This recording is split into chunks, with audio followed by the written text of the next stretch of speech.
I'll time the rest of. Awesome. And then maybe we should just get going and introduce ourselves. Yeah. Yeah. Cool. Okay. My name's Noah. I graduated from UT in winter of 2016 with my master's. My undergrad's civil engineering from the University of Wisconsin. Professionally, I guess I worked a bit in Chicago when I was an engineer. I worked a bit in New York after undergrad, and then I did my PRP with Olson Kundig in Seattle. And then when I finished, I went to work for a small firm in Phoenix for a couple of years, and now I'm in Portland, Oregon, working for a firm called Henneberry Eddy, about a 70-person firm that does a lot of public work, national parks type work, institutions, and local government type stuff. It's a lot of fun. It's good. A lot of design work, and we're staying busy during these weird times. That's it. That's great. I'm Alex. I went to undergrad at UT. I guess I graduated in 2011, and then I moved to New York after that, and I worked for, I don't know, 4 years or so, and then I went back to get my master's at Columbia here in New York City. I work at Todd Williams Fission Architects now here in the city. So most recently working on the Obama Library, and now I'm working on a house in Indianapolis.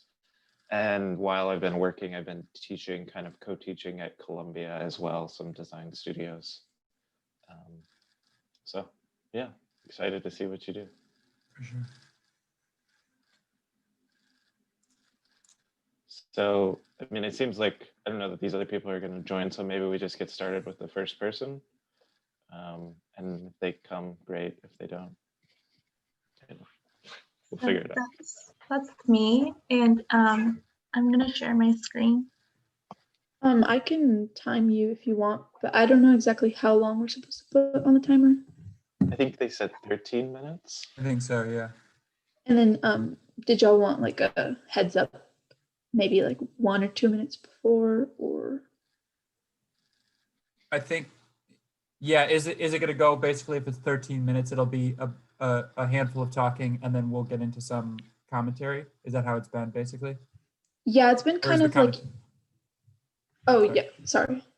Yeah, it's been kind of like presenting, like we just present, and then you add your commentary, and then I guess she kind of gets to like ask questions, or you ask her questions and whatnot. Okay, cool. Yeah.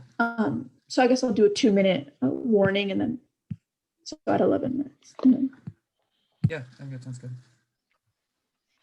So my presentation is about like a PhD student researching Dante's Divine Comedy, and I guess like some ideas that I took from it was this shift from like a tragic landscape to a more comic one, so like a more optimistic frontier. And it's about this journey that Dante takes, and like the guides that he has, so Virgil and Beatrice. And that's kind of what I wanted to, I guess, explore, the idea of a journey through a space.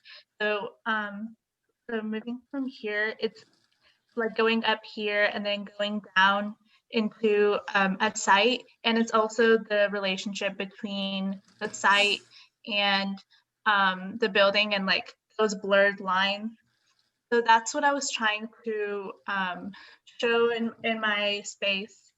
And these are the split views, and this is what it looks like together.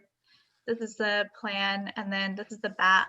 This is facing south, and this is like the stairs that were modeled after like the Egyptian stereotomic stairs. And I guess that's my presentation, and I just wanted to leave a lot more time for like review and advice rather than like me talking. Can I get you to talk a little bit more about what happens, what you are kind of describing, maybe the procession a little bit more? Yeah, sure. Yeah.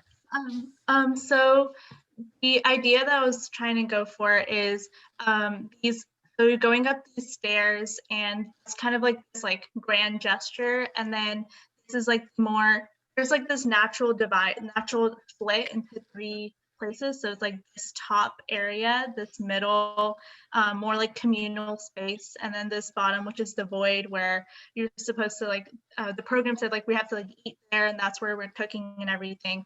But it's like this grand movement up, and there's this communal space. I can go up here.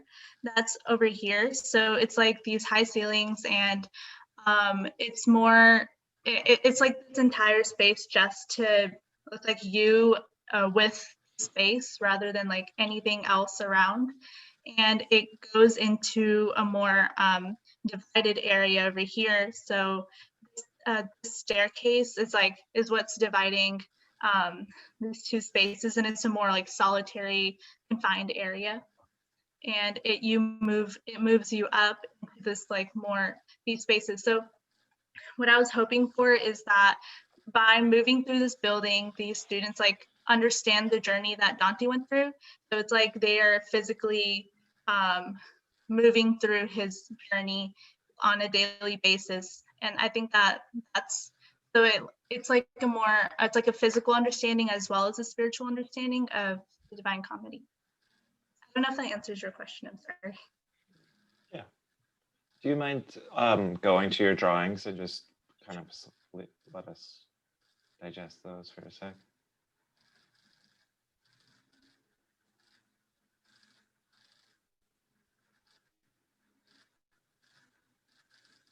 Is there something, this is the first project I'm seeing, so I don't know what characteristics are going to be shared amongst all of them, but is there something about going from an outdoor experience upward to a more enclosed indoor experience that is part of your thesis on this? Or maybe that's something that all projects, they start outdoors low and then they move indoors upwards? Well, all projects have something called like the site void, and it's like this excavation. It's I think 12 feet down and from 12 to 24 feet. But I guess I chose to have the movement from the void up, like that's the entrance, rather than like an entrance from the plane and it like a move more down. Okay. So I think first, great job. I think, just like doing a semester like this has to be incredibly difficult and wrenching and a difficult thing to kind of wrap your head around. So, great job getting to this point. I think you're doing some things interesting. What's peculiar and I think maybe appropriate to your thesis of the Divine Comedy is while you're embedded in the site, you have actually hovered the mass of your building above the site. So you've kind of, maybe if you go to one of your model shots, it's a bit easier to understand, where you have this heavy object that would feel like it wants to be tucked into the ground, but you've actually kind of split it from the ground deliberately, and I think effectively, and then you've made it a quite dark space inside, which is maybe contrary to what you would feel. And I think it alludes a bit to Noah saying, asking into, where you're kind of moving from the bright space at the bottom and moving up. So I think that's nice. I think the light here is really beautiful. I think you're doing interesting things. I think I maybe question a bit the kind of the split and plan where you have private on one side and public on the other. And maybe that's partly I just don't quite understand the relationship between those two spaces, like what's actually happening. Maybe that's a section drawing where you can begin to understand how those two more private and more public spaces work.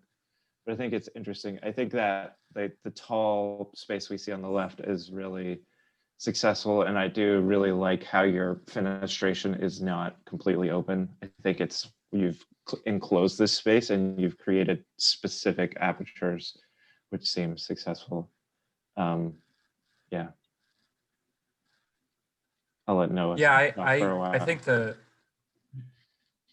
image of I agree with all that. I think it's all really, really good points. And I think the image on the left, especially of the kind of floating mass is really compelling and really nicely done. I think it's tough to get, especially in chipboard, it's tough to get a sense of kind of heaviness and deep light. And I think what you explained generally aligned with what's going on in that image, which is good. I think I'll probably tend to, I'll make a couple comments about presentation as well, because this is your first presentation. I think what you want as much as possible is for what you're showing to align with what you're saying, because if you're explaining a concept and it's just not there on the page, or it's not there on the screen, it's going to be, the misalignment will create more confusion. And I think you did a good job of it. And I think this image on the left is like the way the light, the way you rendered the model, the way the light's coming in is really compelling, and is like the one to focus on as you explain kind of the deeper metaphors in your scheme. It also, it shows that void space on the right relative to this floating dark mass, with strategically, thought through windows and openings. I think it's really cool. One thing I was wondering too, can you flip to one of the other images of the model where the two parts are okay. So in the top right, actually all three of the images on the top and the one in the bottom left. So the split in the model, is that a design decision, or is that just where you can break the model apart so you can photograph the section? This is where we have to break it apart, and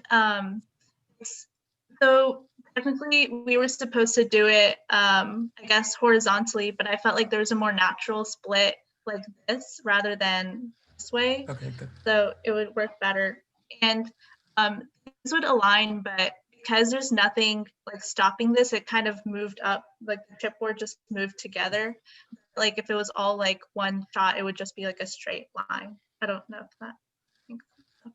That was a no, that's good. I think I think the reason I ask is, number one, I love that I think it's a huge move in this project that they told you to cut the section one way and you said, no, it works better the other way, so I'm going to cut it the other way. That's awesome. And you should embrace that fully as much as you can going forward. Like when you have criteria, especially in school, when your professors tell you something and you're like, nah, that's not the way it's going to go. I think that's really important. I think the other reason that I bring it up is because in the end, even if it's just to explain the section, the fact that there's a big divide down the middle of this becomes its own thing. I mean, I can't help but reading the model and the project with that. And I think the two images, the upper left two images are super, super compelling, not only because it's just interesting forms and you get the sense of floating, especially in the upper left, you kind of get the sense of the full project and the person for scale.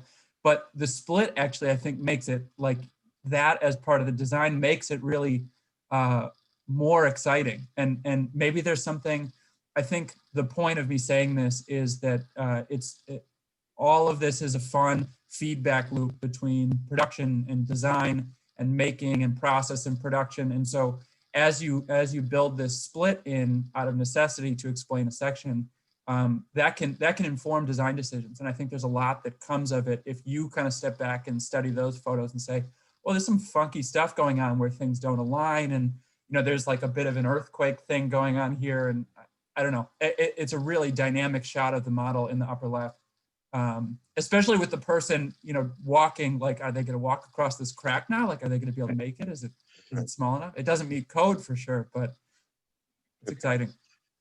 I think that's a good point. Yeah. I think it's it's a bit of Gordo Matta-Clark, who's an artist who cuts these buildings, kind of sectional cuts of buildings. And you suddenly understand something that you didn't understand. And you start seeing moments where you started expressing this window here because you cut the model there, I think is a super interesting thing. And I think you start understanding those relationships. Yeah. And you've basically solidified a section cut by building this model, and then that gives you more opportunities to move forward. I think Noah's right. These two photos on the top left are really great because you understand the relationship from front to back. I do wonder if you could express begin expressing, I'm trying to draw, sorry, it doesn't want to work. Begin expressing the hovering as well, kind of front to back. So it's not completely solid as you're approaching, say, the building from this site, that you understand there is a hoveringness or kind of a floatingness. I think the shadowing is doing it as well, but I wonder if that would help. I think to Noah's point, I think now that you've done your first about kind of your presentation, now take a step back and look at your photos and then begin to really edit your photos and really start looking at how your photos look on a page. This is, you know, a really mundane thing, but, you know, take your photos, like if you're taking elevation photos, you want to make sure, you know, that like, like lines like that are really straight on the page, and you start really calibrating your photos as you present your models. Like it can make a huge difference in the way your project reads just by the way the photo reads on a page. So, you know, photoshopping the white of the background so it's a consistent gray or light color, and then maybe slightly straightening things where you need to. And it can help you edit the way you talk about each moment in your project. That's time, by the way. Oh, well, Perfect. thank you so much. Thank you. Yeah. I will share my screen.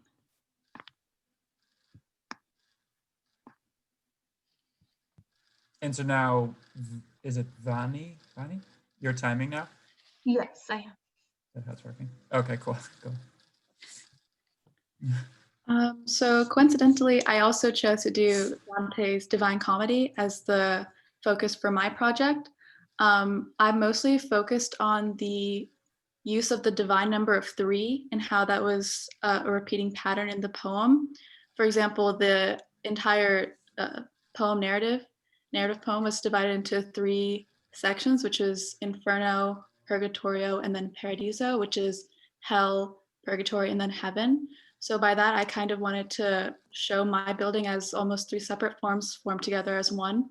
And that's also seen through the number of fenestrations on each level, just to reinforce that idea. And I also wanted to show the idea of guidance with the circulation in the building, because in the poem, Dante was guided by Virgil and Beatrice throughout his journey. So by that, I use the fenestrations almost like a guiding factor, and the light sources falling on through the fenestrations to show almost like a suggestion of movement. So you can see that the lowest level would be the hell, then to purgatory where there's slight fenestration, until finally the paradiso or heaven with the large skylight and the most light that's shown. These are my plans and sections. So here are my 2 plans, and I did a plan of specifically the top tower or the heaven part, because that wasn't shown in the cut. So I want to show like the interior of that. And then I have a east-west section facing north, and then an east-west section facing south. Here's my 2 cuts. And because I wouldn't be able to show the exact lighting of it together, I kind of wanted to model that in these images, but I have more detailed pictures to show. And here you would enter, this would be the lowest level, and then you would come around to the stairs leading upwards, which is the purgatory. And here's almost like a balcony where you can, it's almost like a middle point or self-reflection before reaching this staircase, which will lead you up to the heaven or paradise. And I also, to show the relationship to the site, I had the first level or the hell to be extended to, into the excavation. And you can't see it quite well in this picture, but the purgatory section had a support that's, as you can see, is resting right upon the earth. So it's almost like the hell extends to the ground, or to the below ground, and then the purgatory extends just about to the ground. And here's just a detail for some sitting research in this area, as well as circulation. And this is another face of mine where you can see again the 2 vertical supports and their relationship to the site. as well as some seating area in the pit. And here are my other images to show just the overall.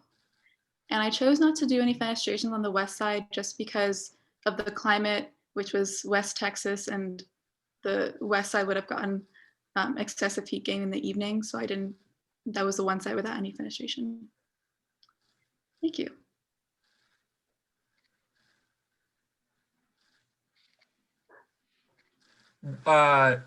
You said from the Divine Comedy, you picked up on this theme of 3, and you built that in 3 windows, 3. Why? Well, it was a repeating, I'd say like a repeating theme. It was also because not only was it split into 3 sections, but each of the sections had 33 cantos, and the rhyming scheme was ABA, BCB. And because I was like the divine number of 3, like Father, Son, Holy Spirit was such a predominant theme, I wanted to emphasize that in my building. Cool.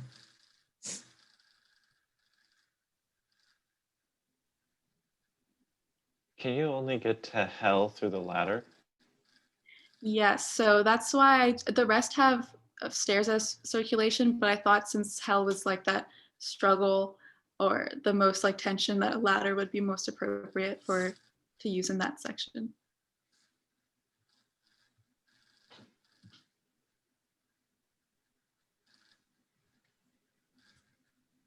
I think there's a lot of depth to the thinking. I really appreciate the thought process that went into this, especially just translated to the amount of little moves you make. I think you know, early on in the work that you do, there's going to be the struggle between like just the difficulty of making these things, which takes its own time, and then all the, you know, clever and deep and thoughtful moves that you can incorporate, as opposed to just letting the process drive you. You know, I've got a big model to make, I just got to start making it. But I think you put a lot of thought into each of the moves. It doesn't feel like this model was really driving you. Like it really feels like you, like probably if I kept asking, you know, why is this mass like that in relationship to the next mass or something like that, it seems like you have some really good conscious reasons for each move. I like it a lot. Thank you. Yeah, I agree with that completely. And I think you've your spatial variation is nice, but not, you know, overwhelming. I think where you've begun to place your openings in relation to the stairs is an effective way of pulling around. Can you go where the photos kind of where you have the section model open, so we can see it? Yeah, that's great.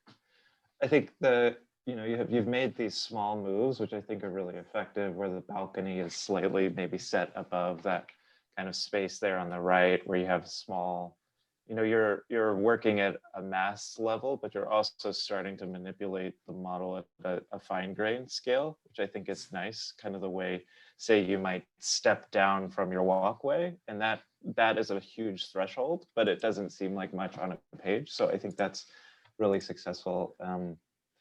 The one thing I question is the ladder. I love the ladder. I think it's really actually quite beautiful in this model. I think it provides almost a comic relief to your model in a really positive way. Like it has this kind of, yes, this is hell. Yes, you have to take a ladder to get there. On the other hand, hell, you don't want to get to hell in some ways. Like you're forced into hell. So what does that mean? Like, I understand climbing out of hell with a ladder, but what does it mean to be like, do you fall into hell? Do you like, are you like, I don't know what it would mean for your project, but I think there's maybe a bit of tension there. But it does seem like a really great space down there. On the other hand, we have these slight overhangs, which kind of a variable height of overhangs. Oh. What's happening on the image on the left where these things are kind of looming above you? Yeah. Yeah. I think that's really successful, and seems like it could be really beautiful the way the shadows play. It's great. You're starting to think about orientation in terms of where your windows are. Definitely. I would wonder, do your windows kind of, if you're beginning to think in that language, do you begin to shape your windows for the direction they are? So like your your south windows, maybe they can shade themselves so they're horizontal versus vertical. I can't track through that quickly if your model is doing that with your vertical versus horizontal windows, but that's something you could continue to push on. Can we go to your drawings for a little bit? I think the model's great. So, and actually your drawings are good. You're beginning to develop your line weight, which is really useful. I wonder if one of your sections could actually cut through a stair where a stair is started, so that you're beginning to show maybe the double height nature of some of your spaces rather than kind of these bars, which might convey a bit more of what your project feels like. Yeah. I think one other thing I had to, are you able to go back to the first image where you started speaking? Sure. So I don't know how you got the light for this. I don't know. Is this in that helioscope thing? Well, so I used an iPhone flashlight, and then I just photoshopped my hand out. Okay. Because it was like directly above the skylight. Yeah, that's great. Yeah, I mean, as you were describing, I just wanted to like live in this image for a while. And I think this is a little bit what we were saying on the last one too, is like, you know, it's not just like I finished the project, now I should document it, and then I should show those photos like you're, you know, presenting a family photo album from an event. And because it's not the same, like, you know, we're not all going to get the same joy because, oh, that's cousin Susie and that's grandpa and stuff like that. And it's nice to see them. It's like the quality of these images and the light in them and exactly the way the angles fall as you describe that mass in relationship to that mass is also essential in conveying the point in your presentation. And I think this one, like right off the bat, was such a cool way to start because the light is like, you know, it feels spiritual in a way. Yeah, exactly. It was, yeah. So I think it's a powerful image. I think the form, like this one and one more image that you had, if you go forward a couple slides, one more, yeah, go back one. Yeah, and the one on the left, yeah, it is like, for me, those two formally feel also like you didn't just say, I'm gonna do 3 boxes and kind of smush them together, but there was actually, like the one on the left is kind of like, there's some Stephen Hall to it, there's some John Haydick to it, like there's some weird stuff going on that like, you're kind of like, well, why is, that's like really strange. And then the way you explained it, it kind of like, I'm not questioning, you know, how kind of strange the proportions are. It's all like, oh yeah, that kind of needed to be based on the way she described this her approach to the project. And I think that clicking into place is really a valuable thing. I think, yeah, the formal resolution for me is like really exciting. I think what Alex said about being down in the space below and feeling the other ones hover over is like an added bonus, unless you were seriously considering that as part of it. It's an added bonus to the formal like kind of intricacies. Yeah, I think that's right. I think seeing that peaking ladder is just so effective there. Yeah. Because, and I think it's a really good tool just to like think about in general is like, what is the least amount of information can you show in a photograph to imply like the rest of the space? Because that's what buildings are, right? Like we don't know what happens behind these windows at all, but we know something happens behind them. So I think using those hints is great. And then on the right, it's nice to see scale figures and starting to understand the way you imagine these spaces being inhabited. I think in both of these presentations so far, I think you could work a little bit on the vantage point of your camera, starting to get more into the spaces, kind of imagining where the horizon line is for the photograph. And like imagine taking the photograph where somebody's eyeballs are might be helpful for us to understand and you to understand as you look at these photographs, what does it feel like to be inside the space? But yeah, setting them up like renderings in a way. Yes. Right. Yeah. Did you use this? Go ahead. No. Sorry. Yeah. Okay. Yeah. I think one at the beginning when I asked about the 3s, I asked because I know when I was in school, I had David Heyman shape the way I think about this a lot, and it was kind of the perspective that like it's nice to build in the analogies, the metaphors, the poetics to the project. You know, that makes the project in so many ways. But I think it's important to be conscious of which analogies, which metaphors you bring in. And so the fact that, you know, 3 is a theme in the work, and that you carried it over to your architecture, while some of those things may seem obvious, like it's 3, you know, it's a theme, so I'm going to carry over the theme of 3. I think having some depth to it, and that depth being in the world of the architecture, not in the world of the metaphor between the two, is really important. So not just building over 3 because 3 was a theme, but because 3 strengthens the architecture. You know what I mean? Yeah, that makes sense. I think that's a really crucial thing. And there's a point where maybe the analogy has gotten you as far as it needs to get you. Yeah. And it only is about the spaces you've created, because anybody that visits this building won't know that you decided to put 3 windows here because Dante's poem had 3. Like, it doesn't matter at a certain point. And I think it's always good to question whether your analogy has run its course and it's time just to really massage and develop the kind of project further. Definitely. Which can be really hard to let go of these things sometimes. So. And that's time. Thank you so much. Yeah. I can share mine. Oh.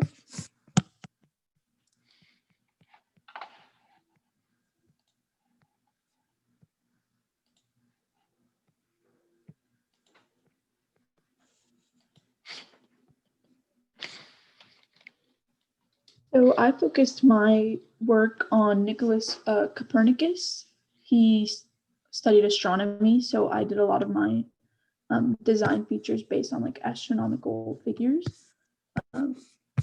Sort of like, I guess these pictures could show a little bit better, sort of like rings and like moon type figures. And then kind of like a big center focus, because he focused on the heliocentric theory, where the planets revolve the sun instead of revolving the earth. So that's kind of what I tried to do with that entryway. Yeah, so here, I guess we can the drawings. These are my 2 space plans, and then 2 different sections. And then, the 2 different section models.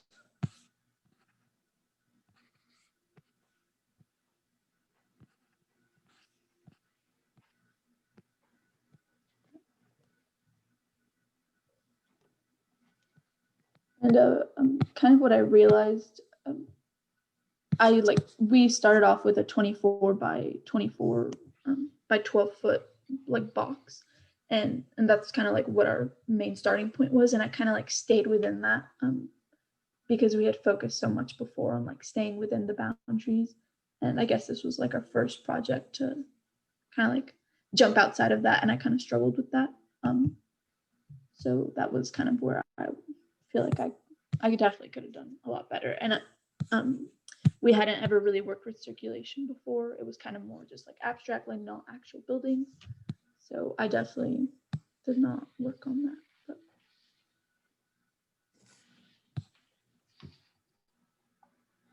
Do you have something that shows, it might have been in one of the sections, that shows what's going on sectionally through the middle of the main space? Is it a 2-story space? Oh, we're looking for the model or the drawings. I think the drawing on the left gets at it. Let me see. Those stairs come up. Oh, okay, we're around the other side. And can you scroll up to the plan as well? Just scroll quick.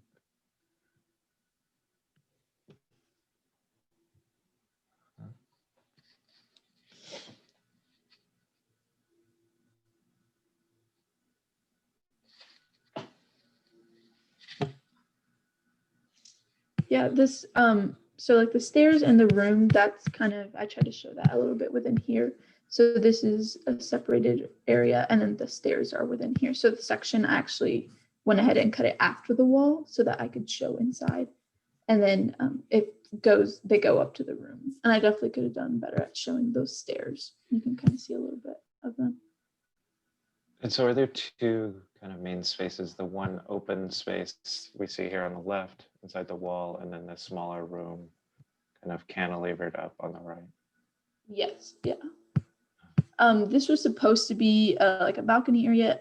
I just didn't get to the stairs part of it because there was a deadline for this, but there was supposed to be stairs going up for that as well. It's kind of like a work area. So those stairs would be the, am I able to draw? Oh yeah. Yeah. So those stairs would be like, oh, wait 1 second. Those stairs would be like here, but behind us in this view, leading us up to like that point right there. No, sorry. So those stairs are just, if we look over on this side, those are just the entryway into the actual building itself. But I would have made separate stairs within this section for that area to get up there. Okay, yeah, those were, Yeah. yeah. Yeah, Okay. so those would have been separate. I just didn't get to those. And is there anything happening in the void in the ground? No,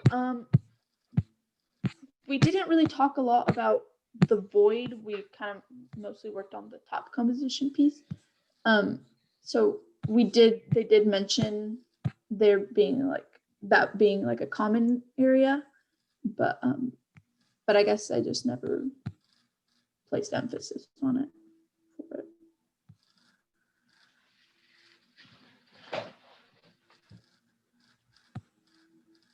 I think this is interesting. I like how you have your entrance, you kind of come around this object and you pass around a wall. Like your project's kind of a wall of sorts, but then you enter in a kind of peculiar way, which I think it's a nice entry sequence where you kind of go up this balcony, you maybe look out onto those trees, this kind of cliffside thing, and then you come back into your space.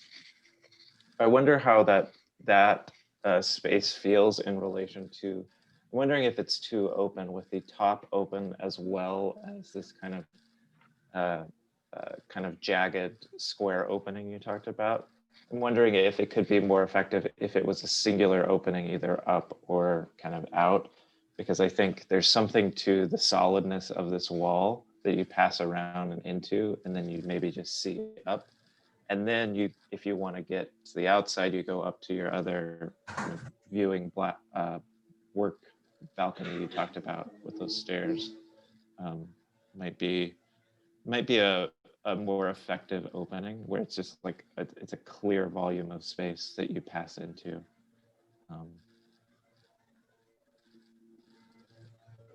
Yeah, I agree. I agree with the entry sequence. I think it's really interesting, and I think there's a couple moves around that that seem to be a little bit of a theme in the way you're thinking about design or the way that you just modeled. But the balcony does a little like a thick wall U shape, and then the building itself does that. And the building doing it means that between the mast with the moons on it and the wall with the sun on it, you have a void there. So if you don't move for 1 second, this one right here, that's super interesting, I think, because you have a double height space and you're entering beyond it. And it's like, it's this one right here too. I just think it's a really interesting move where for some reason you're not enclosing things that feel like maybe naturally they would be enclosed. I mean, it's the same thing kind of with the you can see the bottom of the kind of entry deck when you come up. You've got these like open shapes. Was that a conscious design decision? Did that fit with the kind of the thesis for you? Yeah, kind of the opening. I kind of tied in more like just like they're studying the sky, so I kind of wanted to like really like incorporate that. And so that's why I left the whole ceiling open, especially like with the work balcony that I was going to make. And yeah, and I guess I just kind of like leaving the sky open kind of like gave me leeway to leaving the side open as well. Yeah, I think that's interesting. It didn't come through so much in the presentation. And from the presentation side, what I would say is, you know, especially when you know that you're about to go in front of some reviewers, professors or external reviewers, it's good to sit down and look at the work that you've produced, look at the series of slides you have, jot down some notes kind of in an order that makes the most sense for telling the story of your project. Not the story of literally, you know, I walk here and then you would walk here and then you would walk here, which I think is a typical way to do it. You know, this is where you enter, then you walk here.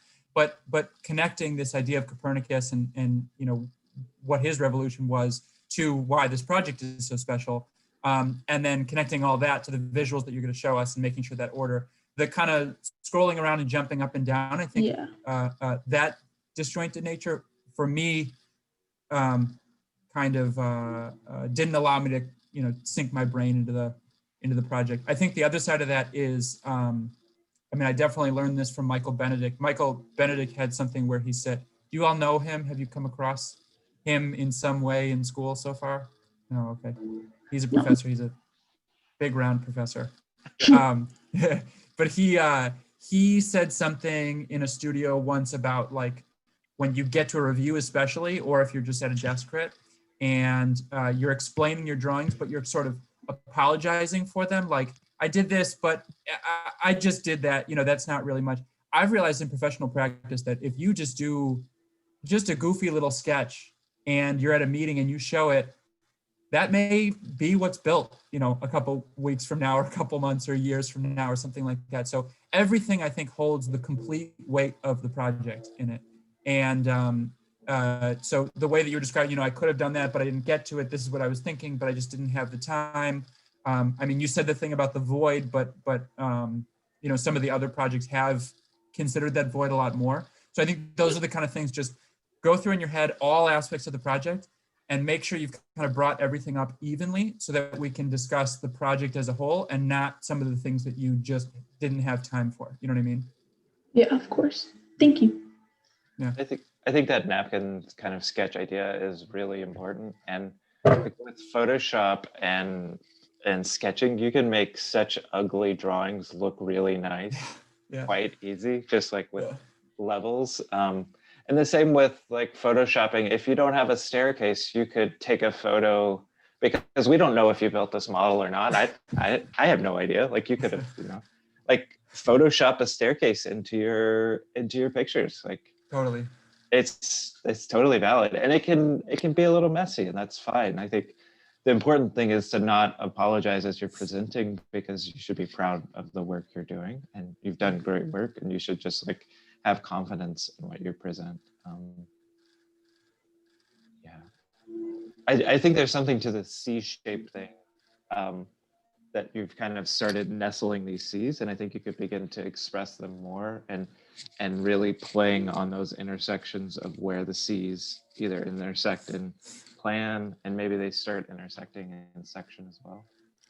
I also really like the fact that your balcony is thick and it's not just a thin piece of chipboard, that there's like the balcony is almost inhabitable space. Like, you know, it's like space you need as you begin designing this building into the future. So I think that's a great intuition. And I think it provides kind of the appropriate mass in terms of the composition of your kind of masses coming together. Like it feels heavy in a good way.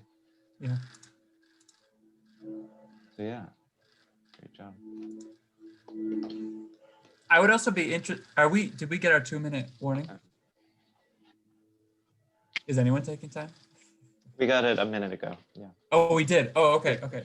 Yeah. I would be interested in something like this. It seems like the fact that you could see out the top, and that kind of relates to astronomy and Copernicus, and the fact that you did this sun and moon thing. The sun and moon thing for me, the way you expressed it is interesting but tricky, because it starts to get a little bit into sort of decoration, like you're going to build the theme in by shaping the windows a certain way. You know, it's almost just like, you know, this is a Copernicus themed project because there's a big stained glass over there and it's in the shape of Copernicus. You know what I mean? That's kind of like a cheap version of it. But I'd be interested to know more ways that you can, I mean, obviously he is a wealth of ideas, and there's a ton of depth into, you know, where you could probably draw from to take his ideas and find architectural manifestations of it. And so if you could start to describe, you know, why forms relate to each other, or why the entry sequence is the way it is, all in the context of that theme, I think it sort of solidifies it. Like, you know, it makes it hard for us or a client to sort of chip away at the project because, oh, that also relates, and that has to be there because that's how that story relates. And so it goes back to the last project, to the depth of the metaphor and how it works into your project, I think is like infinite room for inspiration. I think I'm in the interior design track, and I think kind of like with my interiors and society course, a lot of like ornament, like I focus a lot more on ornament rather than architectural design. So I think that's kind of where I took it with this route. And they're not mutually exclusive, for sure. No. Yeah, I know that. Yeah. Ornament is great. I think what Noah's getting at is that it's just like how and why are you using the ornament you're using it? It's not that it's bad. It's just like, to what end, or like what purpose is it serving? And how is it, you know, how is the shapes you decided to cut that window out actually related to the concept of the rest of your project?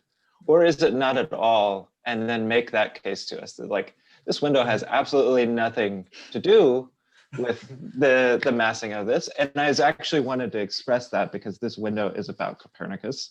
And the rest of the mass is just about creating a space for people to work in.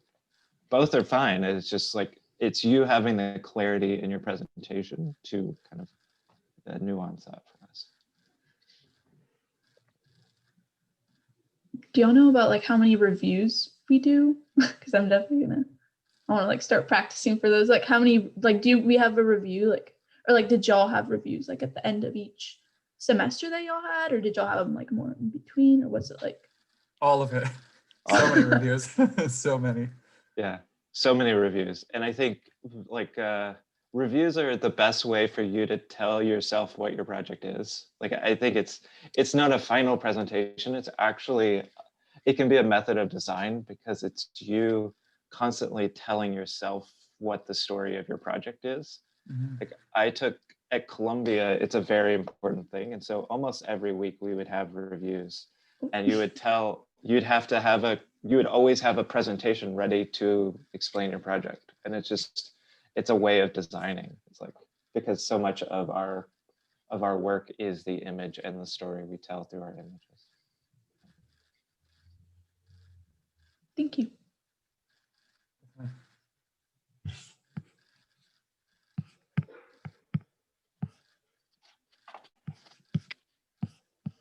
Should I stop sharing? Should the next person go, or is there still time? Or?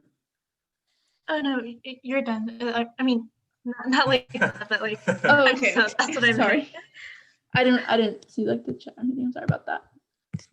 One thing I'd say too that probably is worth saying about all the projects is, like what Alex was saying earlier about being conscious of where you're taking your photographs of the model and how those tell the story.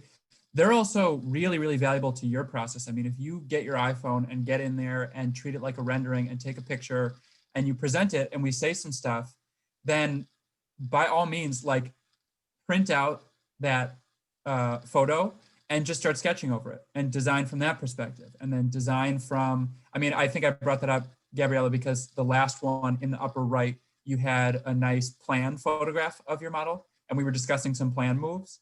And so that's one where you like, just take that and lay it on the trace paper and just start designing that way. Like it's a complete continuum between all mediums once you're in the process. And so you could sketch over models, and then you have to build a model of just a tiny little corner of one of those things because that needs resolution. And then you sketch over that, and then you make it a technical drawing, and you start to go, you know, at scale and dimension it and all that kind of stuff. So it can all feed off itself. Okay, I think I'm going up next if I'm not wrong. Here, let me just share my screen and I'll get into it. Okay, here's my presentation. So I did mine after the ideas of Jean-Paul Sartre and existentialism, which is something I've been interested in for a long time. And because of that, I tried to put that into every element of my model by using kind of the binaries of choice, as well as some of the ideas of interwoven paths as well as just, his idea of freedom. Existentialism argues, in case anybody does not know, it argues that humans are completely and utterly free to pursue any path they want, and as time goes on, with the more choices we make, the less options become available. So here, I can just scroll down. I have my drawings right here over on the left. If you can see my mouse, this is my just top-down plan. Over here is a 20-foot elevation plan. And then right down here is my north-south split section. And then right over here is my east-west section cut. And then down here, I have the two sections cut up. I faced them both the same direction so you could compare different stuff from them. And I tried to take out the backgrounds to keep people from being focused on that. And my rooms are all pretty split up into cubes, with this right down here being a workstation, this being the library, and then this being a bedroom. So as you go through the home, less options become available. Like you have the choice of going to the library or to the workspace, and then as time goes on and you retreat upwards to the bedroom, there's very few options as you make choices along the way. And then down here is my pit with these stairs on this end. Here you can see as well, you can see I have these three windows. I have one right here, one right here, and one right here, one for each different kind of room and space. Because I know I really like my windows, and being able to integrate one into each room and allow that to kind of shape the lighting of the room, I think was a good choice. Yeah, down here I have a kind of a non-traditional stair right up here, which is kind of a ladder with these different little things right here, these little blocks that you can climb up. It kind of looks like a rock climbing wall. But I had seen it in design before. It's a lot easier to climb than a rock climbing wall. But yeah. And then down here are my final pictures. I split up the back so I could show the different angles and how they fit into each other. But that's really it. I tried to use existentialism and Jean-Paul Sartre's ideas to really form this model.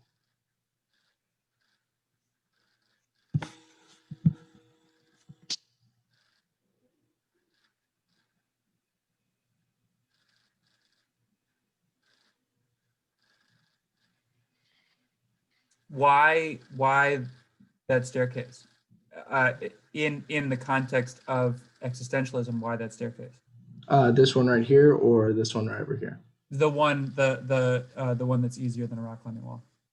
Oh, the one that's easier than a rock climbing wall. I tried to use difficulty because while it is easier than a rock climbing wall, it is a relatively difficult thing to get up. And it's because you're cutting off so many different choices by finally retreating up to the bedroom.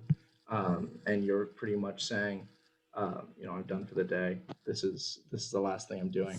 So I tried to make it a little bit harder, so it's a final choice, final choice before representation of like death, because then you've eliminated all the options, then you are once again no longer free. But yeah, that was my idea with that. Can you talk how you arrived at it being a home? I think you're the first project that's really actually talks quite specifically about program and space usage, like really clearly, like this is a bedroom, you go to the, to sleep here. Yeah, so for some reason, regardless of design, I always kind of have a home aspect to it. And I've always kind of thought about human spaces and rooms and dividing things up. I find a lot of security in the division of this is a bedroom, this is a workspace, everything like that. It's just a thing about how I think. So when I looked at this design, I thought, this is a perfect opportunity to divide up these different areas into different things and provide a sense of security. Because a lot of people's stuff was open concept, and I love the open concept stuff. It looks great. But it just felt safer for me to create a system in which, this room is for this room is for this room is for this. There's not as much abstraction to it. So you limited your choices to kind of help you design your project further. Basically. Yeah, that and I wanted to give it more stuff for make it more of a workspace. And I know if I'm in a workspace that is really out there and kind of artistic in a kind of abstract way, I get more distracted by that than the actual stuff I'm supposed to be working on. What was that? Can you talk a little bit about the decision to render the columns the way you did? It looks like there's four, these there's right two here? for each of those big masses. Right here, right. Oh, these right here, right? Yeah, basically, like in the image in the lower right, I think I see the two that kind of support the lower right on the right side. No, Yes. right image. Oh, the lower right image. Oh, yeah, right yeah. here. I see the two in the foreground, and then I assume there's two also in the background. Yes. So I took the original design because I took just the cube that we were given, and I put 4 little pieces on it. And I thought if I did that, I could be able to extend out because my original idea didn't have this turn out, this kind of pulling or transformation this way. It originally was just up against each other, and I thought it would help with kind of stabilization. I tried a few different things, but I just thought these little kind of stilts gave it the most hard to describe, but the most getaway kind of feel because I thought it was more of a retreat home for studies and such, and that just helped that kind of aesthetic for a building. Cool. I'm glad you have an answer to it. I think the reason I ask is because with my kind of structures background, I want to impress that it's just as important, obviously, to consider not only the way that the thing is stabilized or structured or anything like that, but how those things are detailed as well. I think that's a decision you can make. I mean, you can imagine. I like the way it's done. I think actually the bottom center image is interesting and kind of makes it sort of an enigmatic building. The forms are almost it's like kind of a residential building. You like a new funky house you might see somewhere in Austin or something like that. But then up on those things in that center image, it really takes another shape. And I think my point in asking about the columns is like you can imagine, the implications on the reading of this whole thing if they come in just a bit from the corner, if they don't happen exactly at the corner, or if they happen exactly where they are, but when you're getting down to a material scale, you just get a little reveal at the top. So you get a little shadow line so the column breaks from the rest of the form. Right now, you have it, especially because where your mouse is right now, you can see that line continuing straight down the edge. And I know that's just chipboard, but imagine now that that's happening in brick or something. That line continuing down as opposed to stopping and then the column is clad in something else or stopping in a little reveal, like all those things, because your project is very, you can feel the forms kind of molding together and those decisions seem conscious. Those kind of things can strengthen or take away from the readings that you're going for. Those little decisions, how those stairs sit on the ground and then meet the building, those kind of things. And of course, relating it all back to existentialism, I think the columns are a great point because, and the stairs, like you've actually edited out the stairs from these images, which I think is an interesting choice. And I think it's a useful choice. I think the building is actually more powerful as a bridge rather than having this kind of little staircase going up. So I wonder if your column can become more than a column and it actually becomes your staircase. So it's like the column becomes slightly a bit thicker, and then the staircase is a bit more hidden. Maybe that kind of eats away at this choice thing, but maybe there's multiple columns, in the project kind of allows you to enter kind of in 2 directions or something. Because I think thinking about choice, your first move in your building is a singular choice rather than this binary that you talked about being important in your project. Like your project's about this cut that then's been pulled apart. So maybe you should actually be able to enter through both sides. You should be able to enter on here and here. and then the choices begin to happen where those things intersect between the two. It could also be that, I mean, it's probably worth asking, what is this project? What does it mean for choices if that entry little tongue staircase just goes away completely? And it's just a bridge, and you just have to stand back and look at it and think about all the choices you may have if you could figure out how to get to this building, but there's no real way in. So you really have no choice, but it's the implication of all the choices. I don't know. It's just something I'm picking up on that because of what Alex said, that the bridge image with the edited out stairs feels like now there's this bridge house and there's some other dimension to it. And now I'm seeing the stairs as like an appendage that's been attached without consideration for the theme. But the stairs are detailed nicely, I think. And the photo of the model from above in the top right makes it feel like it was like those kind of stairs always seem like a bit of a compositional choice, like it's drawn and it feels like an exciting way to do the stairs, and I think that works in the top right. But to keep to the thesis of the project, maybe it's worth thinking about how that works. Yeah, and I'm excited by this kind of stair idea that in the bridge where you don't actually see the stair because you kind of already have this staircase here. So can you hide everything? You have this kind of amazing cliff, so maybe you can use the site to your advantage, that you kind of get in below ground and you're in the building without even knowing where this entry is, if you're up on this top level here. I thought, John, that your presentation was really exactly kind of the way that that I was taught at UT, and that I like to see presentations go, where you start with the reason why your project is the way it is. I mean, you presented your thesis. Rather than talking about the architecture, you started by talking about why this thing is important to you, why you think it's essential and important, whether we know it or not, why it's like kind of controlling us anyway. And then you got into your project, and through your presentation of your project, you brought us back to how your thesis worked its way in, again, why it was important, why we need to know about it. I thought that was successful and a great model to continue going forward. I mean, the antithesis of that is maybe the project where you go, okay, now you're standing here, and then when you enter the building, you're going to walk up these stairs, and then you walk, and it's like, just, you're only telling me how I would move through the space, not why you designed what you did. And I think you did a good job of relating it to the why questions. Thank you. I appreciate that. Yeah. You did say one thing about, oh, sorry, yeah. No, go ahead. It's fine. You said, the one question I had about that was, you said in section you were describing the spaces, and you said you split them into cubes.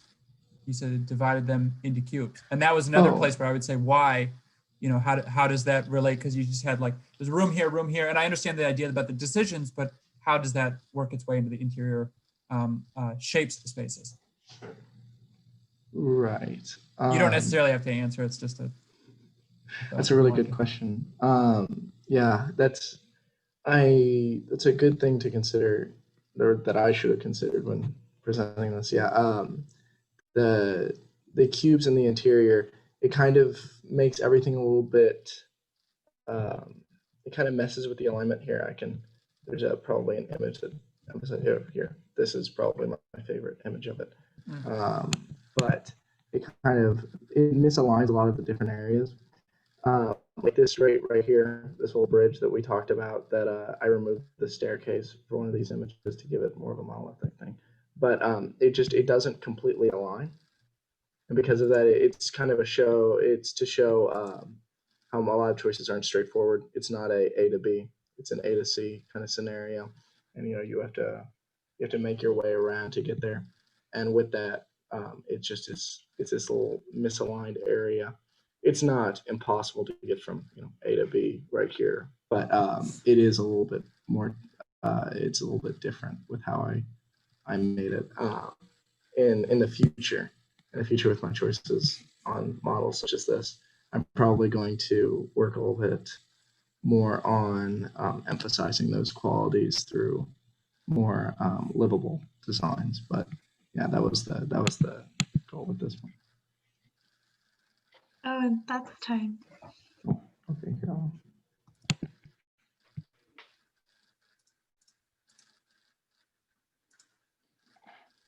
Okay, I'm going to share mine now.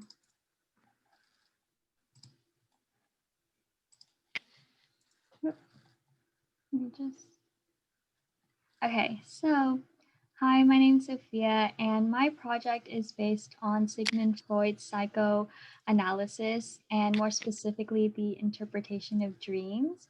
So with mine, I really wanted to focus, when I was reading through his work, on his ideas of how dreams represent unfulfilled wishes and like unconscious thoughts, feelings, and desires, and really bringing that into the surface as like in his psychoanalysis he talks a lot about how there are a lot of psychological problems that are rooted in the unconscious mind, and through his work he wanted to really study how we could solve those problems and figure out how the manifested symptoms are caused by the hidden disturbances there.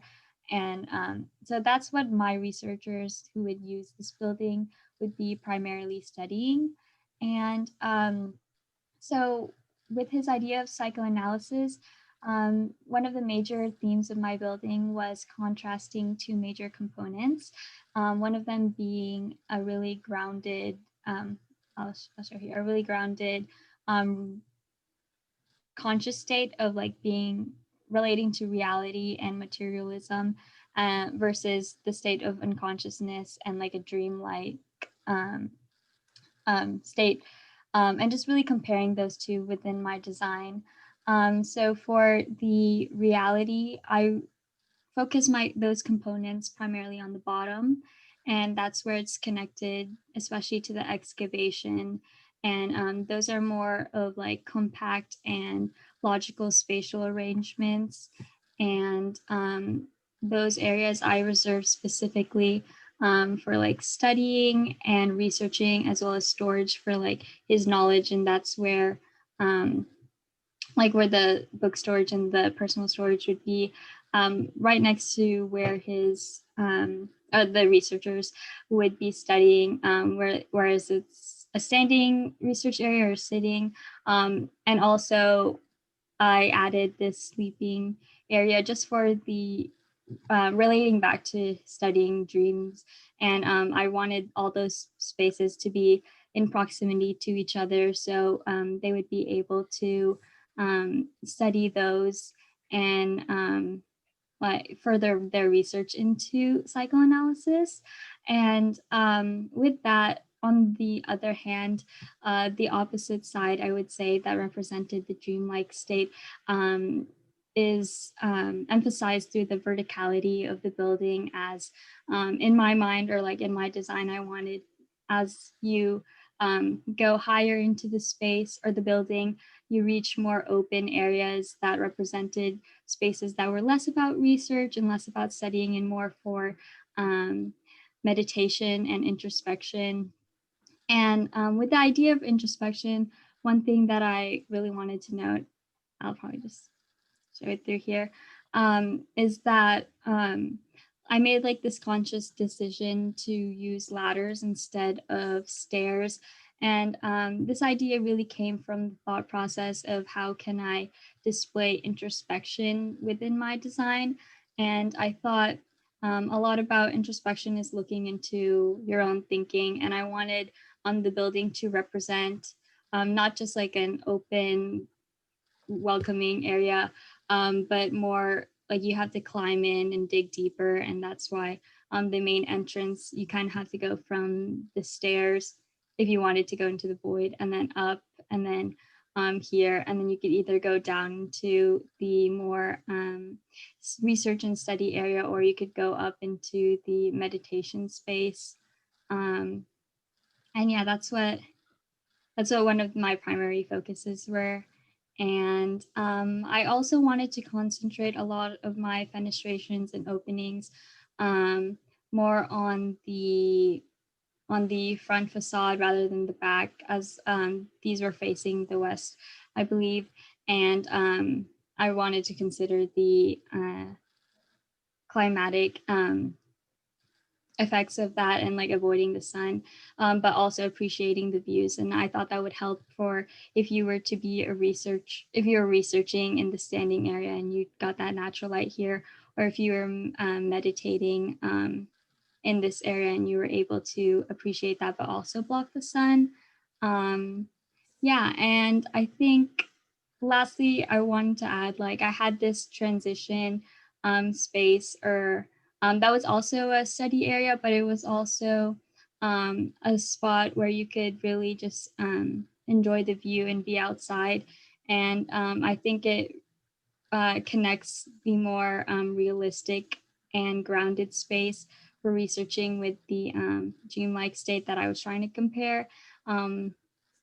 And I wanted to contrast them both, and I feel like that space is what was able to connect them. But yeah, that's pretty much our presentation.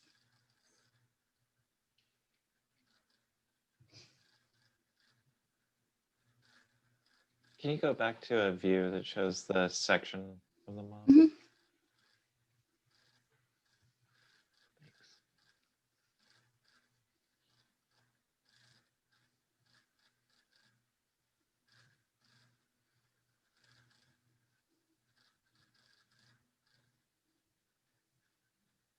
Your sections don't line up, do they?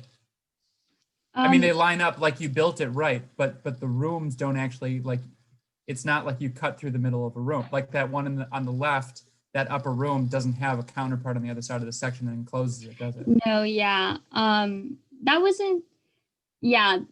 Some of the, actually these spaces, like these are, except for this one, but these are like cut in half, but this one is like on its own side, and like this space up here, which is also another meditation spot, is also not cut in half. It's like on their own side, yeah. I'm asking that because for me, it's awesome. And it like goes back to the first project that I was asking about, the section cut and how that worked in, and was there any design response to that section cut? For me, this is sort of the answer to that, which is that you had to make a section cut. And so you almost like started with, like what I was imagining is like you start with a section cut in a model and you pick a couple points where things are gonna line up.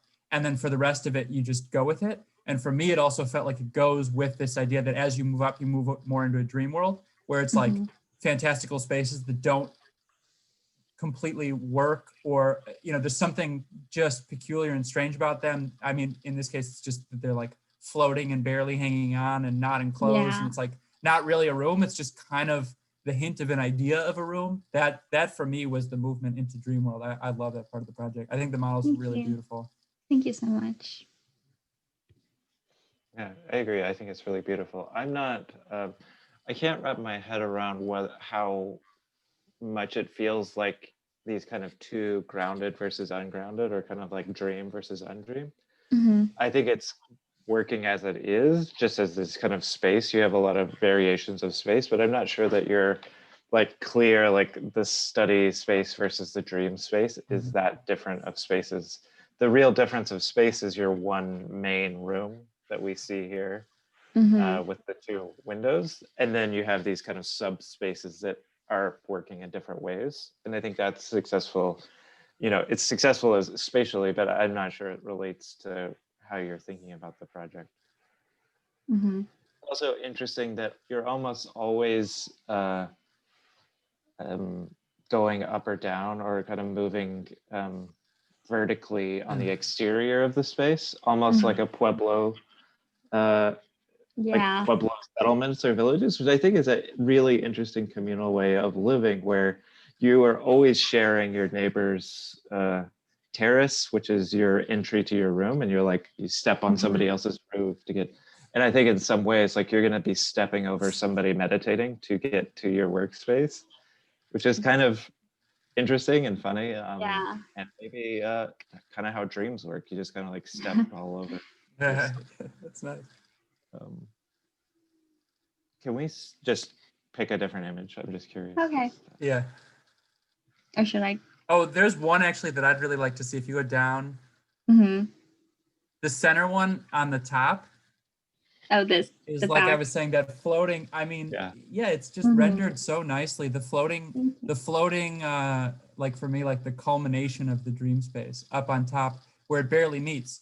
I mean, it's just, that's what I was saying too. It's a thoughtful model, because to get a corner like that to meet in this photograph, you know, it looks like a Malevich painting or something like, it's like an abstract painting where it's almost not a model. It's just the composition was really nice, and then you flip it and you get into the space, and it manifests in the way that it's kind of supposed to. You didn't just design it compositionally, but there's a lot of thought that went into that. Thank you. Yeah, I think the other thing I was going to say too was, I'll say this while Joyce is on, I hope I don't get into trouble, but you described a spot on the patio that like is oh, Joyce is, now she's on video. Yeah, Oh, now I'm gonna get you in trouble. So you described a spot on the deck, on the patio, that's just nice and you get a good view.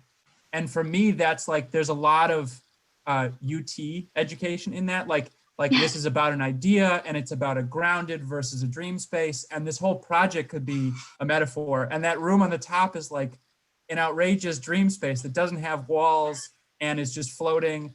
And then also at the same time, the UT way, I think, is to think about like, but there's also a really nice deck that's super practical and you just get good views. I don't think that, I think it's important, like test those ideas. I don't think that needs to be, I think the whole project could, like on the last one, we were discussing the stairs, and like, maybe there's no stairs to enter the building. I think those are the kind of things that are like worth pushing on, not just do the practical thing, because in the end, this thing has to be a building that kind of still works, like all your staircases connect and you can make it to every room. But I don't know, I maybe that point translates. I think the one for me is when you describe like all these things that relate to a bigger idea, and then also there's a little deck that if you wanted to go out there, you could just get some nice views. Yeah, I thought I'd add it. Yeah.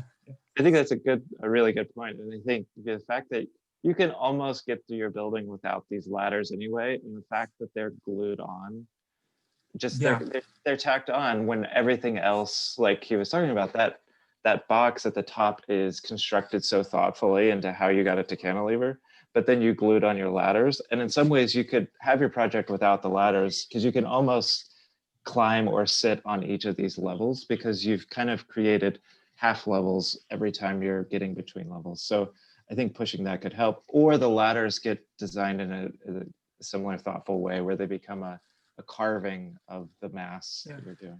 Mm-hmm. I think those are really good comments, guys. I agree that might be a place where there is a shifting, even if you needed an extra step for stepping up, it becomes part of the form rather than an add-on. I don't know, Noah, if that's the UT way. I'm not sure. But the one thing I noticed, and you guys know, and Alex, the students know this, I mean, we really, this last project, we've barely seen. I mean, this last week, they've been working totally on their own, and we really haven't seen anything. So for me as well, guys, it's really exciting to see where these have gone. What's interesting to me when I look at the lower right image is the one side, and this is just formally, the one side, the right side is very, it's vertical. And then the left side is if you took those boxes and you rotated them to become these horizontal spaces. And then there's something right now where you have those stairs, those ladders, is sort of where the two come together. Mm-hmm. And so if you maybe think about still keeping, sorry, go ahead, Noah, you can take it from there. No. I'm seeing now what you're saying, and it's really cool. Yeah. The left side and the right side, I was picking. I guess I could annotate it, but they're tired of seeing me annotate this semester. But yeah, thinking about maybe that's where that stepping occurs, which is kind of where you have the ladders glued on anyway. You intuitively knew that there was something important happening between those two parts. So anyway, it's just, I really love seeing that image, and you see it again in this upper left one. You can see it really clearly. I think that's a good point. I also wonder if you're beginning to bring light through some of those moments, which I think is a useful, I think it's a more interesting way of you bringing in the light rather than these just kind of rectangular punches. I think there's something more interesting about these shifted sections that then bring the light and bring the people into the spaces. So pushing through that. Yeah, that's a great comment. I'm going to leave, but sorry to butt in, but I had to come see Noah and Alex. I miss them, miss you guys. Yeah. It's great to see you. Maybe we'll have a separate Zoom session. Yeah. Yeah, let's do that. Okay, bye. Bye. Oh, that's time, by the way. Okay. I'll stop sharing. Thank you so much.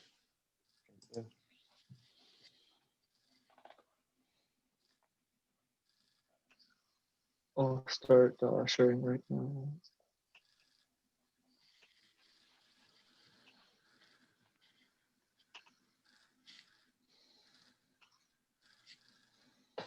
My research topic was Divine Comedy by Dante. And the main kind of like where I started with the building was kind of dividing it into 3 sections, like representing the Trinity. But I started at the bottom, which is representative of like heaven or and then I chose it at the bottom because that's where I wanted like the research and like the workspaces to be. And I don't know if you can see it here, but where there's openings on every side, but the bottom is like the most well-lit place.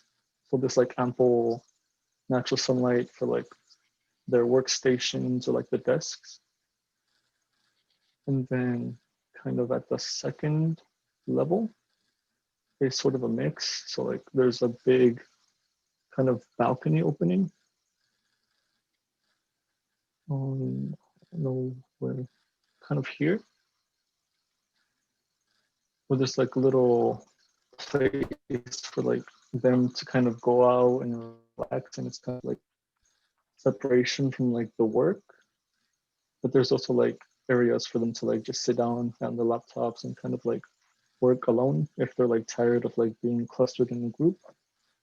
And then all the way in the top, there's these windows that I put in here. So the top would be like more of the help part, but necessarily like in a very, like in a negative way, but more so where it's going to be like more confined, like more solitary and like darker. And that's where the sleeping quarters are going to be. So like at night, that's where they would go to like rest and take a nap or go to sleep. And then there's only one side here where light would go in through each room. And then it would be like just pure natural light. So in the day, it would be lit up, and at night, it would be dark. So the room wouldn't be like and disturb them sleeping. And they would also get like a view of the, I think it was like a cliff or like trees that's off in the distance. And then for the most of the fenestrations, like you can't really tell, but our grid was like 2 feet. So it was a 2-foot grid for the whole volume. And then I just try to get like a recurring theme of the 3, the 9, the 7, and the 4, which are like repeating themes in Divine Comedy, like the 9 spheres of heaven and hell, the 3, which is the Holy Trinity, and then 3 and 4, the 3 theological virtues, and then there's 4 virtues. I don't remember the name. But also for the pictures, it's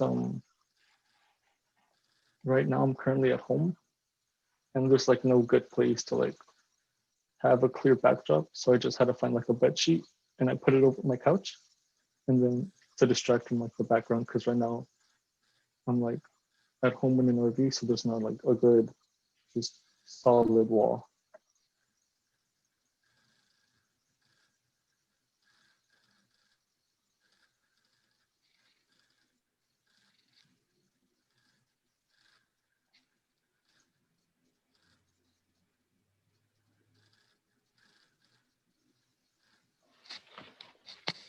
Can you go to your drawings for just a sec?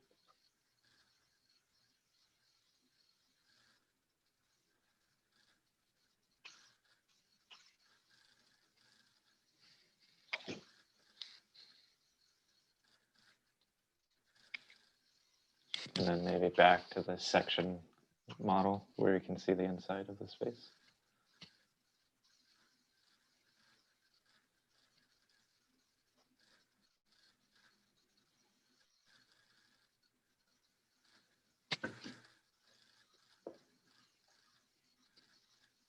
Why'd you decide to kind of set the building on top of the ground where you have this like step up? You know, you basically have the thickness of the floor. And so I think it's an interesting move where you have this first, you almost are like going up a porch, or you're kind of stepping up into your building. Are you talking about this part? Oh, this part? It's kind of, Yep. You can't see it well from here, but it's like the entry, and then there's like a flat floor. And then this is kind of like a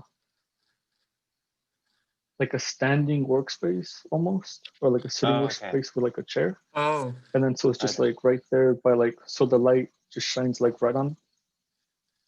I see. Okay. So it's not a floor, it's a workspace or millwork thing. Or I see. So you're standing at ground it's like a level. long desk almost. Okay. Yes.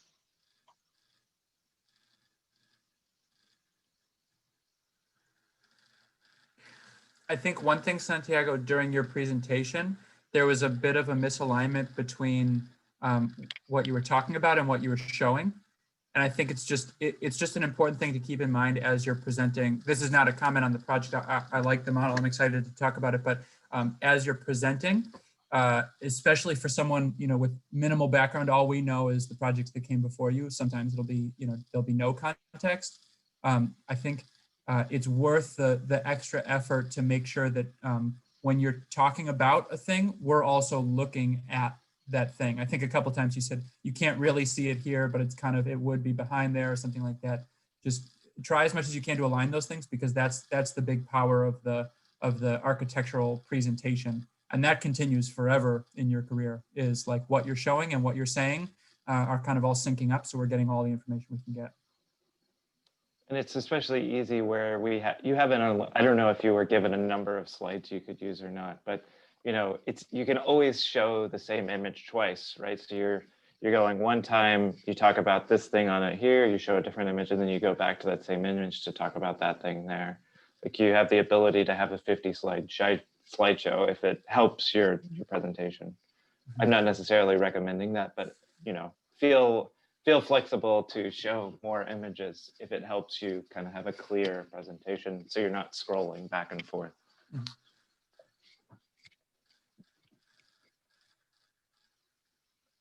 I like this kind of central volume that's just extremely tall, narrow, like really compressed space. Like I think there's something to that I don't quite understand how you get to the top space. Like, are there floors at all in this, or is it just a single staircase that goes up and then that's it? No, there were floors, but I just wasn't able to include it in the model at the time. Okay.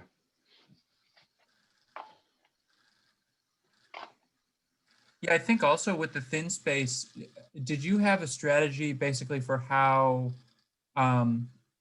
the windows, like in these two pictures, how the windows on one side relate or interact with the windows on the other side?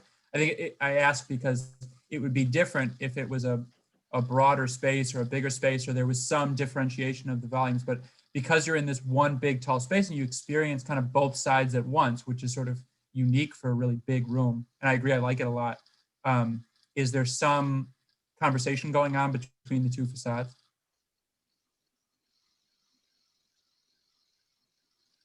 Well, mainly I focused on it by like section. So like the bottom, I just wanted to make sure that there was like ample light, like no matter what direction the sun would be. So like on this side, like if the sun is shining here, like this would be like well lit up. And if it was like in a different direction, then there would always be like light coming in through these two windows and from the sides as well.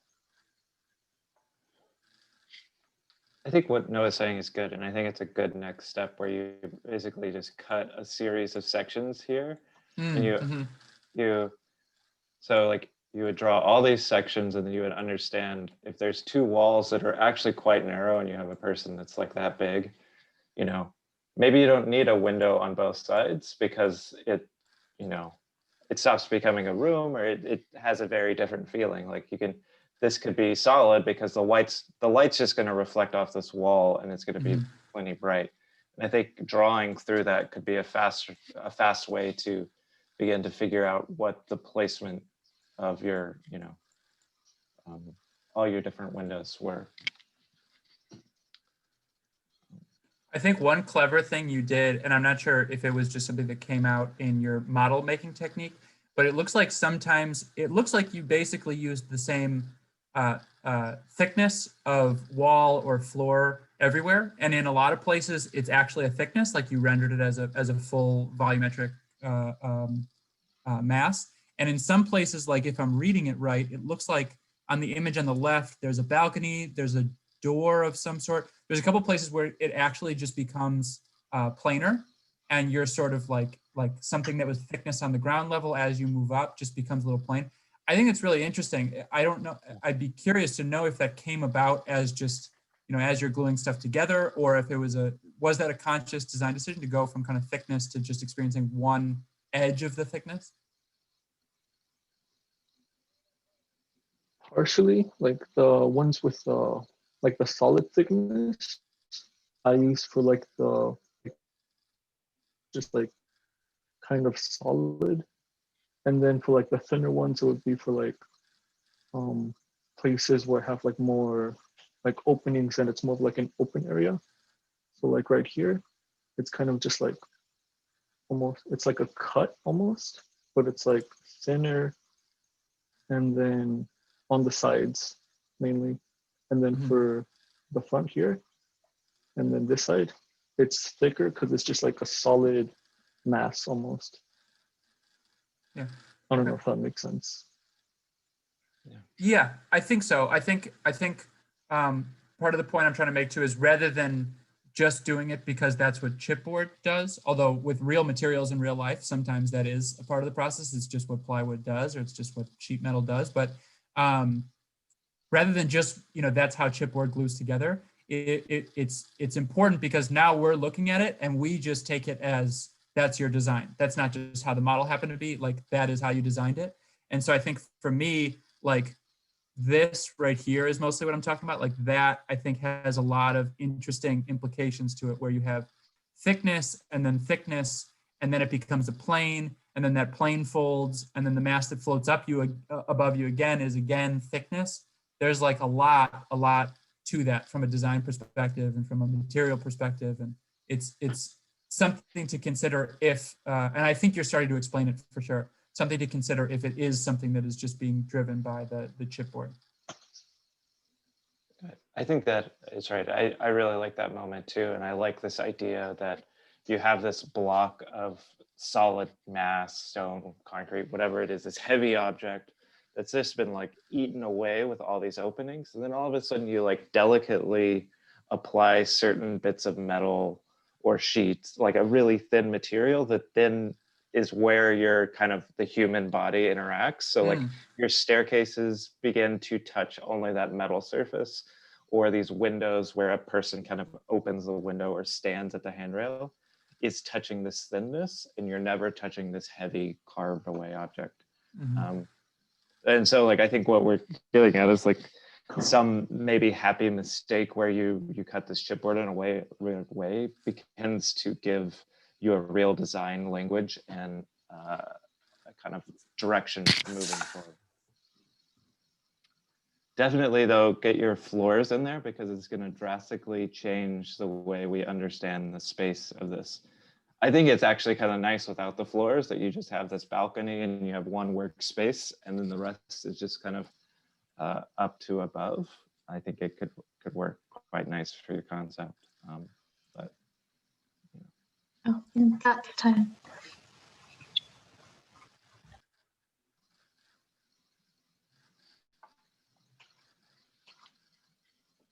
I actually have to jump. I'm sorry. I'm at my time limit. I have to go back to work, but thank you, everyone. Alex, it was nice to do this with you. Nice to do. Joyce, thank you so much for the Thanks, Noah, so much. Yeah, Alex, are you okay?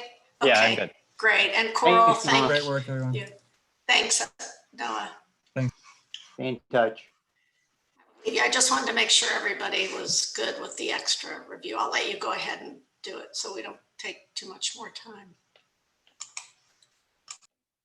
So hello, my name is Kimberly Corarnava, and I will just begin sharing my screen.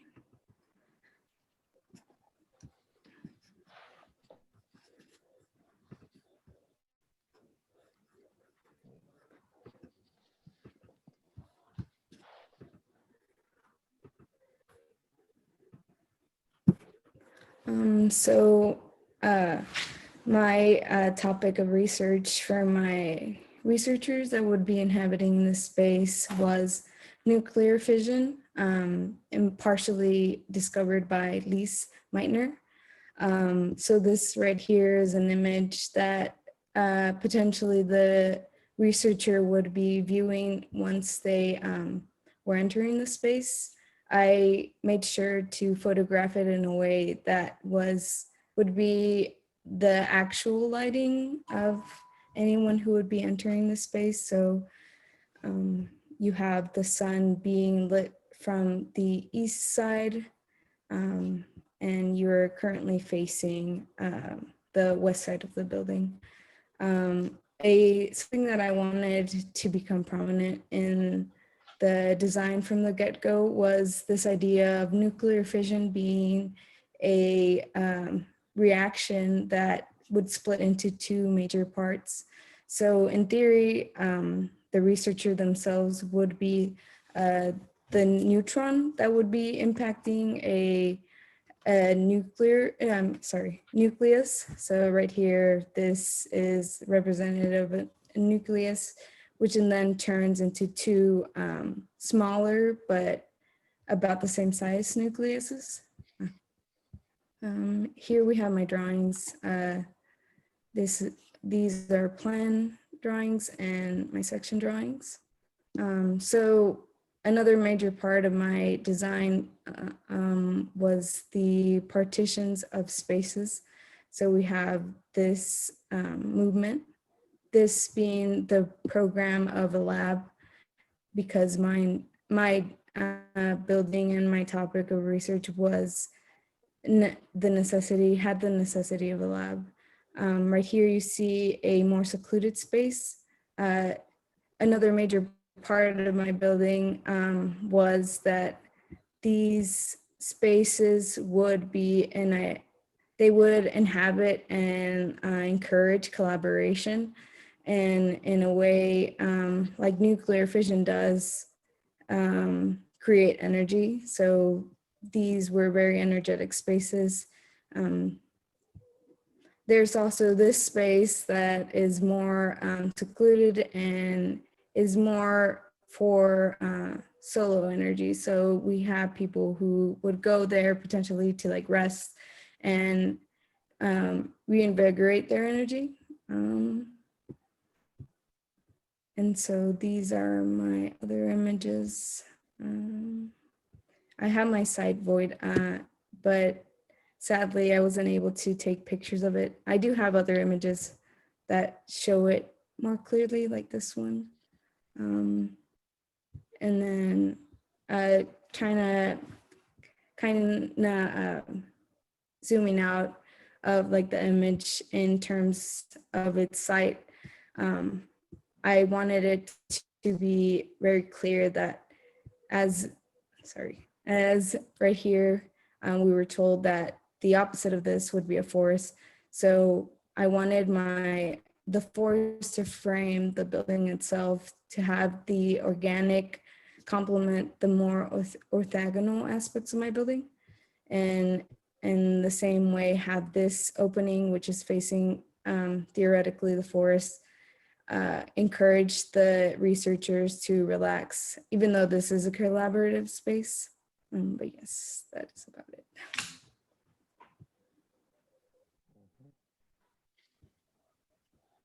What are the two boxes that we see kind of highlighted in the center upper image? They have the light reflecting at the top. These two, is it? Mm-hmm. These are bookshelves, and this one right here was a standing Let me see if I can. So They're just we kind of have pushing bookshelves here. out, I see. Yes. Okay. And that would be reinforced. So sorry. The reaction of nuclear fission, I was basing this design off of the reaction that would occur with uranium. So a neutron potentially hits uranium and it splits into two other nucleus, which become krypton and barium. And they in turn potentially would release two neutrons that would then go on to hit other nucleuses. So we have these 1, 2, 3 figurative neutrons. Mm-hmm. So it's interesting. I think your moves are all formally really strong. I think there's a nice composition to the project in general when you look at the images. One thing, it's just the fact that you simply made your images black and white, and you kind of thoughtfully aligned them. I think all that's really great, and I appreciate you taking like a little extra time to do that. But I also think you've done all these moves in relation to a theme, which is great, and I think it's successful.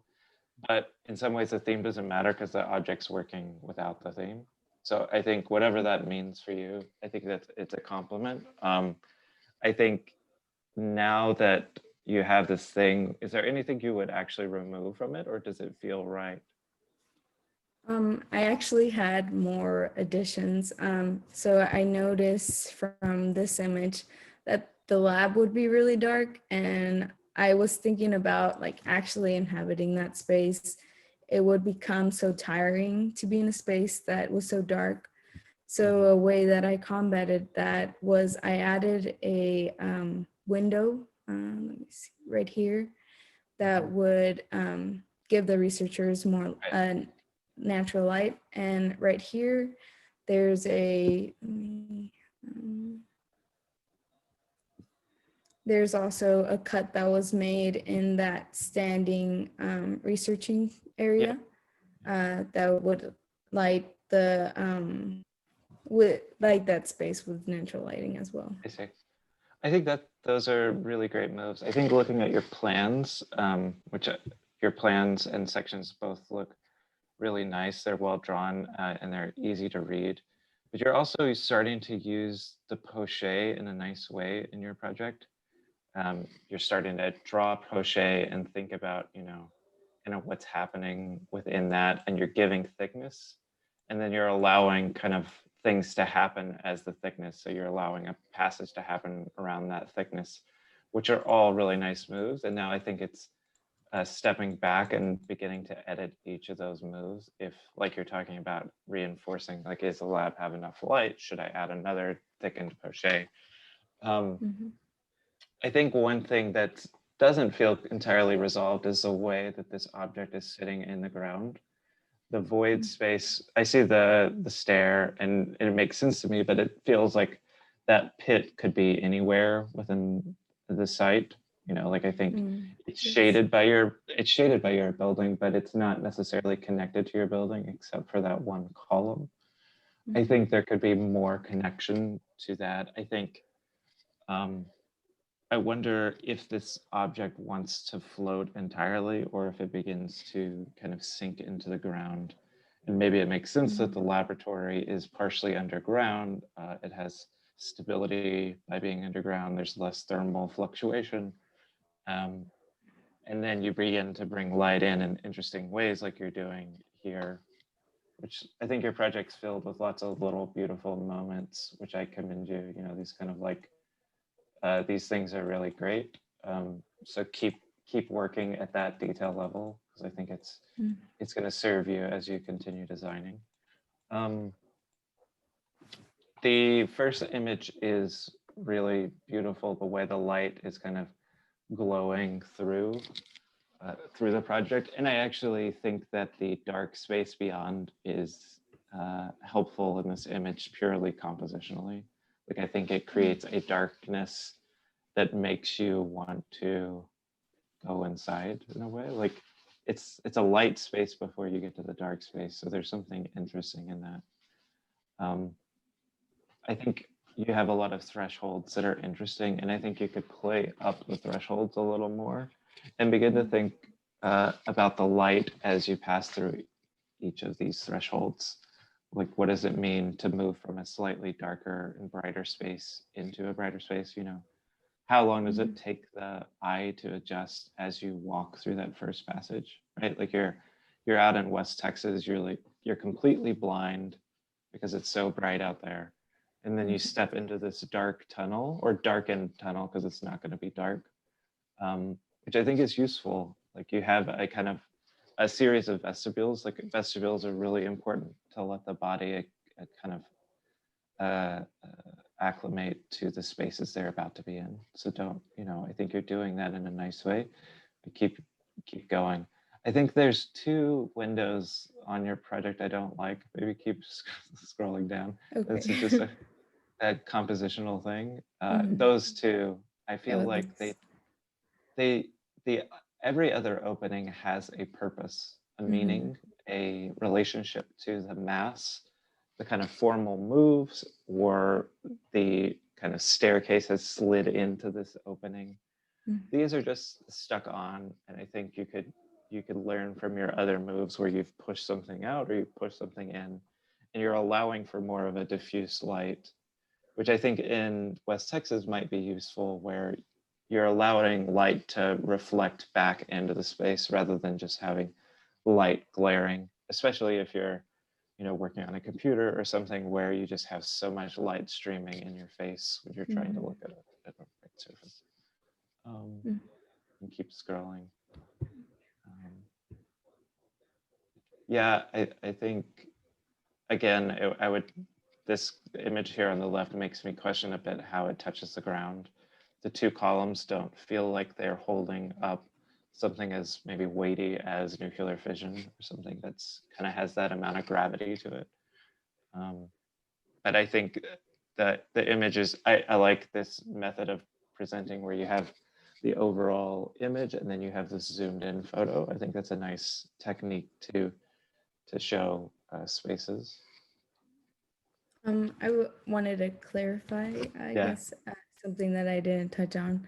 So there's a translation between the stilts and the voids that are created. So right here we have a sitting area that it goes 2x4, and that is also translated downward. I understand in the manner that you wouldn't be able to see those translations since the building would be connected. It would be a whole. But I think they're totally in the right spot, and they feel right. Maybe I want them to. Maybe it's not even the whole thing coming to the ground, but it's more of a mass coming to the ground. It's like maybe that full. It's less columnar and it's more wall-like. But I see what you're doing, and it makes a lot of sense to me. And I think I was also playing off of what you have told me, which was how can we have the lab be tied to the earth? And I translated it down because I felt that was necessary, but I thank you for the feedback. Yeah. Having lower. Great. That's Thank you so much. Yeah, of course. So I think, is that everybody? I think so, right? Okay, well, really great job, guys. It was nice to see all your work. It looks like a lot of work. How long have you been working on that project? I think about 2 weeks and a half. That's fast. Great. So that's a ton of work, I know. It's like, so it's great to see. I think some general comments. Again, you know, great job. I think everybody made really compelling models and drawings. I think you could all work on your drawings more now that you have a little time. I think you all skipped over your drawings, it felt like, because you felt like they weren't good enough to show or something. So definitely show your drawings, but continue to work on your drawings. And now, use your drawings as a fast way to understand your model. I think the other comment, which we were talking about in the last project with Coral, was the idea of the ground. I think a lot of you were beginning to work on the ground, but a lot of you were still just kind of placing an object onto a flat site. And I think you can really begin to carve away at the site. I'm guessing part of the reason the void was a part of the prompt was so that you began to kind of carve into the ground and begin to nestle your building or your object that you modeled into that. So I think take advantage of the earth, like it's there. It has 4 walls already built in, and it's an interesting way to work. But other than that, great job. Good luck with everything, and congrats on making it to your final review, everybody. Any questions? I should ask. No. Okay. Well, it's nice to meet you all. Good luck with everything. Be well. Thank you.